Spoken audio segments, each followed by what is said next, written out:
BRS సర్పంచ్ల కృషి వల్లే మన తెలంగాణలోని ఎన్నో గ్రామాలకు జాతీయ స్థాయి అవార్డులు వచ్చాయన్నారు మాజీ మంత్రి కేటీఆర్. రాజన్న సిరిసిల్ల జిల్లా కేంద్రంలో సర్పంచ్ల ఆత్మీయ సత్కారం కార్యక్రమాన్ని నిర్వహించారు. ఈ కార్యక్రమంలో కేటీఆర్ పాల్గొని సర్పంచ్ల పనితీరును, వారు చేసిన సేవలను కొనియాడారు. పెండింగ్ బిల్లులను కూడా ఇప్పించడానికి ప్రతిపక్షంగా పోరాడతామన్నారు.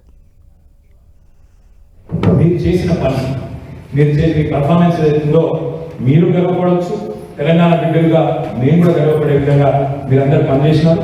ఒకటి రెండు సమస్యలు ఉన్నాయి నాకు తెలుసు. ఒకటి పెండింగ్ బిల్లుల సమస్య ఉంది. తప్పకుండా మరి మన ప్రభుత్వంలో చేద్దామంటున్నాం. కరోనా వల్ల కూడా కొంత కింద మీద అయింది. మరి ఇప్పుడైనా ఈ ప్రభుత్వమైనా విడుదల చేస్తుందని ఆశిద్దాం.